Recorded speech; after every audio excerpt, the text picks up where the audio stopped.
Hello tout le monde, c'est Nessendil, un peu à contre-jour, j'ai la caméra au bout du bras donc ça va peut-être bouger. À moins que j'arrive à la poser, non elle va être trop loin pour le son. Il faut que je prévoie un pied plus grand en fait pour ce genre de vidéo. Je suis un peu à contre-jour, un peu beaucoup. Attendez, que vous me voyez quand même pas trop noir. Ou alors je m'assois par terre dans l'allée. J'en veux trouver un tronc bien. Non mais il faut vraiment que je m'assoie par terre dans l'allée. D'accord, ben on va faire ça.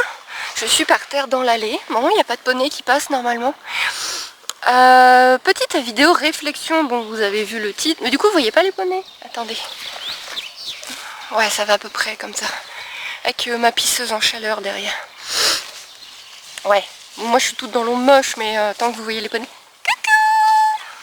Coussi, coussi, coussi, coussi! Et là, elle est en train de se dire, mais ça va pas mieux, l'humaine, hein? Ça va pas mieux, ma gardienne. Bon. Vous avez vu normalement le titre, petite vidéo de réflexion, parce que ça fait toujours du bien de cogiter à plusieurs. Et j'avais envie de cogiter avec vous sur ce thème depuis longtemps. C'est deux thèmes que je vais retenir en un, puisqu'en fait on va rester sur les peurs. Donc c'est deux peurs différentes, on aurait pu faire deux vidéos différentes. Mais on va pas parler de la peur pendant 3 plombes, autant en faire une seule. Vos avis sont les bienvenus, au contraire. Je fais cette vidéo pour avoir vos avis. Avis constructifs, bien sûr, gentils, constructifs. Constructif et poli. Sans me sentir la politesse, ça se gagne comme on a sorti l'autre fois. Enfin bref. Je voulais parler de la peur. Je pense que en équitation, on a vraiment ce gros souci de peur. On peut vraiment avoir beaucoup ce souci de peur. En tout cas, moi je l'ai. Et donc voilà, je voulais voir avec vous si vous l'aviez aussi. Si c'était une question d'âge, de génération, d'animaux qu'on côtoie, etc. Mais mine de rien, on manipule les animaux qui font 400, 500, 600 kilos. On est sur leur dos, à une hauteur plus ou moins grande si on a un poney taille cob, taille full, etc. Qui peuvent monter à des certaines hauteurs, hein, on va pas se le mentir. Je suis complètement à contre-jour, voilà, tant pis. Des animaux qui même sans le vouloir, peuvent nous faire extrêmement mal. Je vois là les deux poulinous, il y a... quand vous aurez cette vidéo, ça fera sûrement 2 semaines, ils ont eu peur, le poulain me collait trop pendant que je sortais Hacienda, au point qu'il s'est pris le fil, j'ai tellement serré le fil près de nous pour pas qu'il passe, qu'il s'est pris un coup de jus, et il est beaucoup plus sensible qu'Hacienda au jus, il est parti en trombe. Hacienda s'est demandé ce qu'il avait, donc elle est partie en trombe, sauf que moi, oui j'ai une antenne, c'est pour recevoir Netflix, sauf que moi, j'étais là, au licol, j'étais sur l'école, j'ai volé, mais j'ai vraiment volé. Je m'en suis bien sortie, juste quelques croûtes au coude, je pense qu'on les voit même plus, des croûtes au coude, un beau bleu sur le cul. En fait je suis tombée en arrière et des bonnes grosses douleurs sur le cou parce que je sais pas si c'est par instinct réflexe, j'ai retenu ma tête, pour pas que ma tête se prenne le sol. Et du coup j'ai eu bien mal aux muscles du cou et 2 doigts, j'ai eu 2 doigts de la main gauche.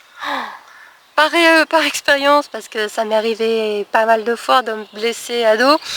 Je savais que c'était pas cassé, ni fêlé, ni quoi, ni retourné, donc je savais qu'il n'y avait pas besoin d'aller à l'hôpital. Mais alors le retour pour conduire et ensuite à la maison, il n'y a plus de soleil, il est là. À peine je touchais quelque chose, je me prenais des coups de jus, j'ai dû conduire en tenant le volant comme ça. C'était magnifique. Au final j'ai rattrapé Hacienda, on a fait notre cours et tout, nickel hein. Mais voilà, ils se sont tapés un trip et moi j'étais au milieu. Et quand vous avez 2 bulldozers, ils doivent bien faire 400, entre 400 et 500 les deux là. Mais vous volez, moi j'ai volé. Hein. J'ai volé, j'ai fait un vol plané, heureusement du sol. Donc, même si les chevaux ne veulent pas vous faire du mal, il peut y avoir des accidents. Et du coup, ça génère clairement de la peur. Alors après, moi je voulais savoir, c'était ma question, parce que dans le milieu équestre est quand même jeune, surtout sur YouTube. Donc je voulais savoir si vous avez cette même peur, c'est-à-dire que moi j'ai toujours une petite appréhension. Quand je viens travailler à Hacienda, que ce soit seul ou avec quelqu'un, mais bien sûr pire seul, je pue le produit à moustique, c'est une catastrophe, le produit à mouche. J'ai toujours une petite appréhension, toujours. Le moment où je vais la chercher, en plus maintenant qu'il y a le poulain qui saoule, c'est pas de sa faute, hein, il est jeune, il est un peu con, il va s'y faire, c'est juste qu'il veut pas que sa chérie s'en aille, sa chérie d'amour, rendez-moi ma chérie d'amour, je veux pas qu'elle parte. La réussir à la sortir et puis même juste la travailler en ronde longe, pourtant maintenant on se connaît et je sais qu'elle va pas me blesser volontairement ou quoi, mais j'ai toujours une petite appréhension, j'ai toujours un petit... Ouais, mais si elle me blesse, je suis toute seule. Surtout maintenant ici à l'écurie, à part le dimanche, allez on va dire le week-end, et potentiellement le lundi, le mardi, où la propriétaire de l'écurie peut être là. Les autres jours, je suis toute seule. Et même le week-end, dimanche dernier, j'étais toute seule. Hein. Donc du coup, vous avez cette appréhension du... Ouais, mais si vraiment il me blesse, si vraiment je me retrouve capoute dans la prairie, mais je suis toute seule. Je suis toute seule au milieu de nulle part. Ou alors si vraiment on pète vraiment un pied ou vraiment une main, ouais, je rentre comment? Dans mon foyer, on a une voiture. C'est moi qui l'ai quand je viens. Mon mari me récupère comment? Faut aller chercher un pote. Tous nos potes sont à au moins 20 minutes de bagnole de chez nous. Donc faut qu'il aille prévenir un pote en espérant que c'est pas un moment où il est en train de bosser, où tout le monde est en train de bosser. Si j'ai la voiture, c'est que mon mari est en télétravail. C'est-à-dire que je dois être en état d'aller chercher mon téléphone pour appeler mon mari, pour qu'il appelle un pote qui va être au travail, attendre qu'il rentre du travail, voir s'il peut revenir avant, pour qu'il vienne le chercher, pour qu'on vienne me chercher ici. Enfin, vous imaginez le merdier. Et du coup, j'ai cette petite appréhension. Pareil, quand je monte, là je remonte un tout petit peu. La propriétaire de l'écurie m'a fait monter un mardi. Quand vous aurez cette vidéo, ça fait une semaine ou deux. C'était chouette, hein. Je voulais plus descendre. Elle m'a dit, tu continues? Parce qu'il pleuvait. On arrête ou tu continues? Allez, encore un tour. J'ai comme les gamins sur leur poney. Je descendais plus, j'étais trop contente. Mais pourtant, en venant, il y avait cette appréhension du, si je tombe et que je me blesse, là, ok, il y a la proprio, au pire, elle peut me ramener. Mais après, faut qu'elle ramène mon mari ici pour qu'il puisse repartir avec la voiture. On peut pas laisser la voiture ici, on en a qu'une. Et il y a cette appréhension, et en plus, il y a le fait que je sois maman, je pense, qui appuie beaucoup. Je suis devenue très trouillarde en devenant maman. Hein. Ado, je grappahutais sur des falaises, j'attrapais des serpents, des vipères à main nue, je faisais n'importe quoi, je me mettais en danger continuellement ado, hein, mais vraiment, hein, vraiment, mes parents qui regardent mes vidéos, vraiment, vous savez pas tout, hein, non, vraiment, avec une amie de l'époque, on se mettait vraiment en danger, on avait peur de rien, on était des casse-cous, et maintenant, j'ai cette petite appréhension perpétuelle, ce petit... du putain, si je me blesse, c'est moi qui gère ma fille. Ah oui, mon mari peut prendre le relais, mon mari il a son boulot à côté, ma fille elle est habituée à moi, c'est moi qui fais le coucher, qui fais le lever, qui l'amène à l'école, qui... Et je fais comment moi avec une jambe dans le plâtre? Je suis comment avec un bras en écharpe? Et du coup, il y a vraiment cette peur perpétuelle. J'adore les chevaux, j'adore l'équitation. Même si des fois je dis je vais vendre Hacienda, j'en peux plus, elle m'énerve. C'est pas vrai, je la vendrai pas. Mais... faut jamais dire jamais malheureusement, mais quand même j'ai ce petit toujours cette petite appréhension de se blesser, et du coup je me demandais si c'est que moi qui suis rentrée en mode trouillarde ou si ben c'est pareil pour vous, si vous ressentez la même chose, si avant d'aller en cours vous avez votre petite appréhension, si avant d'aller vous occuper de votre poney toute seule dans votre chambre vous avez une petite appréhension, ou c'est vraiment moi qui suis une trouillarde quoi. Et j'ai une autre... on va enchaîner vite, hein. De toute façon je lirai vos commentaires. Et j'ai une autre, c'est pas une peur, si quelque part, où là par contre il va y avoir beaucoup moins de personnes je pense qui vont me comprendre, mais si vous me comprenez, pitié mettez un commentaire. Comme je disais, je pense que la communauté est assez jeune, même si c'est pas moi qui est la communauté la plus jeune, je pense que la communauté est quand même assez jeune. Et en fait j'ai cette peur d'être trop vieille. Alors les copines ne sont pas d'accord, les copines m'engueulent, mais les copines sont toutes plus jeunes que moi. Donc c'est facile de me dire, mais non, t'es pas trop vieille. Non, mais vous avez pas... Voilà, donc pour ceux qui ne le savent pas, début juillet, j'ai 40 ans. Si. Et du coup, l'équitation, c'est quand même un milieu où les chevaux vivent 30 ans, si tout va bien, voire même plus. Et on va dire 25 ans en moyenne, mais moi je préfère dire 30 ans. Hacienda vivra 30 ans. Et du coup, Hacienda là, elle a 4 ans. Je l'ai potentiellement encore au moins 20-25 ans. Je serai plus toute jeune hein, quand elle sera vieille. On sera vieilles toutes les deux. Hein. On sera vieilles toutes les deux. Bon, j'ai ma fille derrière qui peut prendre le relais. J'ai l'avantage d'avoir ma fille derrière qui peut prendre le relais. Mais du coup, je me retiens énormément à cause de mon âge, on va pas se mentir. J'ai des projets, j'ai des envies. Là, début juillet, je fais 2 formations. Une formation sur la pose d'argile et d'huile essentielle, reconnaître les tensions, etc. Comment poser de l'argile, etc. Et j'ai une formation initiation au shiatsu. Je suis hyper contente de les faire, mais après la question ça va être, je continue, je fais des vraies grosses formations complémentaires pour ajouter le travail. Bah voilà, en fait je visualise un boulot de un peu coaching bien-être équin, où voilà, je vais vérifier les muscles, je vais vérifier, voilà, faire un petit shiatsu tout en vérifiant les muscles. Et il y a une petite formation sur les étirements que je veux choper aussi, pareil, qui est dans le coin. Et avec tout ça, faire une sorte de petit cocooning avec le cheval pour lui faire vraiment 1 heure, 1 heure et demie de bien-être total, pour que quand je reparte, le cheval de la personne, il est avec des conseils, voilà, il est tout, il a son argile, il a eu ses étirements, et moi je lui conseille aussi un petit peu de lithothérapie, un petit peu d'huile essentielle, je lui conseille. Au niveau des plantes aussi, bien m'informer au niveau des plantes, ce que je fais de plus en plus par plaisir. Et voilà, bah, donc cheval, il a besoin d'un petit peu de ça, un petit peu de ci, un petit peu de ça, pour continuer dans sa détente, dans son bien-être. Je visualise ça. Il faudrait que je fasse des formations complémentaires pour ça, très clairement, pour pouvoir proposer ça. Mais j'ai 40 ans, je ne vais pas me lancer dans des formations à 40 ans.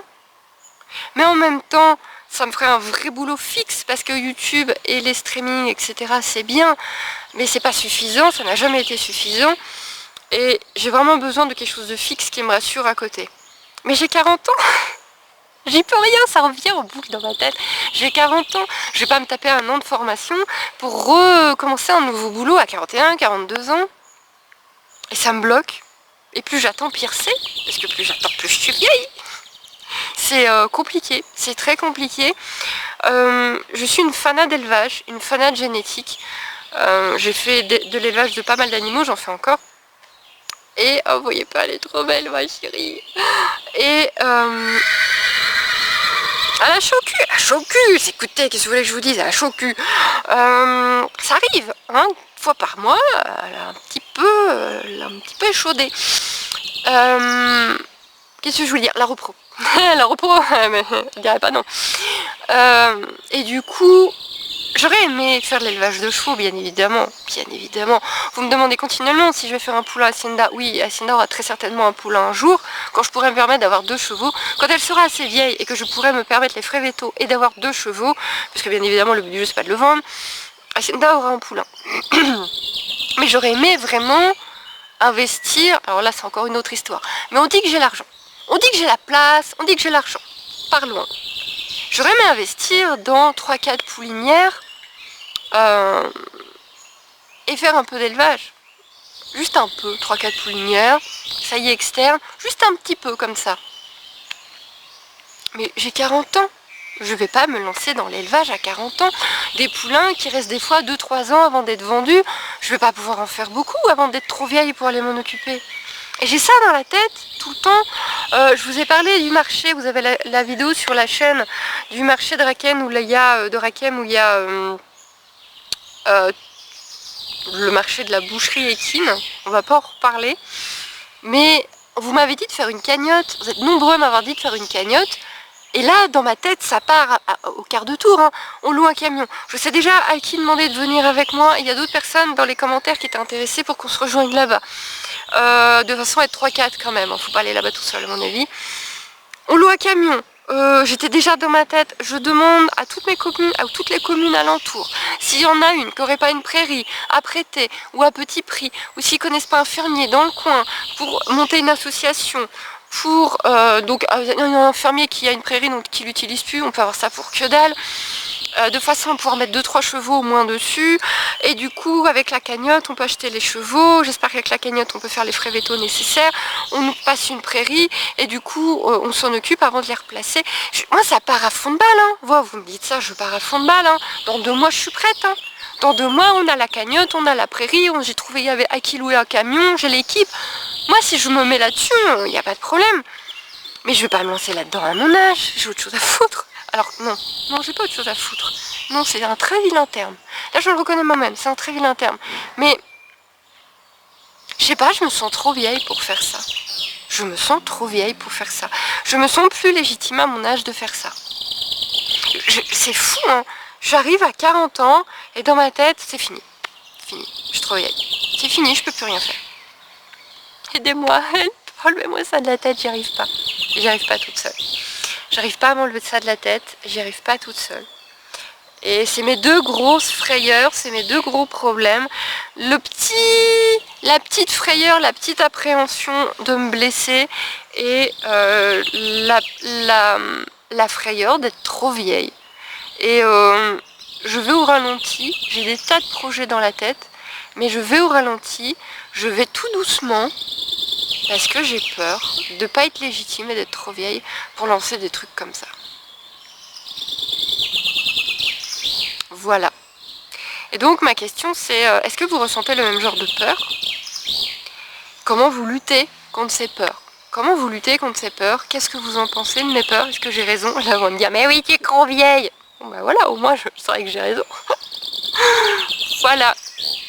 Je vais pas vous embêter plus longtemps. Je vous laisse ça aux commentaires, je lirai tous les commentaires, je répondrai à ceux que je peux. Alors, je vous promets, je lis tous les commentaires sur Horizon. Je ne le fais plus sur la chaîne de gaming parce que les commentaires sont devenus compliqués sur la chaîne de gaming. Parce que les commentaires, c'est soit « Oh, t'es vieille, t'es moche », on en revient. Ou tu fais tel jeu, tu peux faire tel jeu, tu peux faire tel jeu, fais tel jeu, oh c'est que tu fais tel jeu. Voilà, maintenant les commentaires c'est plus que ça, donc j'ai un peu de mal, mais par contre, sur la chaîne des animaux, je lis tous vos commentaires. Je réponds pas à tout le monde, je mets des petits cœurs assez régulièrement, et j'essaie de répondre quand je trouve que j'ai matière à répondre, que j'ai une raison de répondre, mais je lis tout. Et je vais donc tout lire, promis. Et donc, je veux vraiment votre avis. Et de vrai, allez-y. Tant que vous restez poli et constructif, allez-y. Je vous écoute. Et je vous remontre les monstres. Ils sont... Je les ai perdus. Je les vois moi. C'est ma tête qui... Ah, c'est ma tête! Ils sont par là-bas. Bref, je vous fais des bijoux. Et je vous dis à bientôt. Bye bye. Je pue le produit à moustique. Et je vais... Moustique. À mouche. Et je vais aller chercher ma fille maintenant. Je vous fais des bijoux.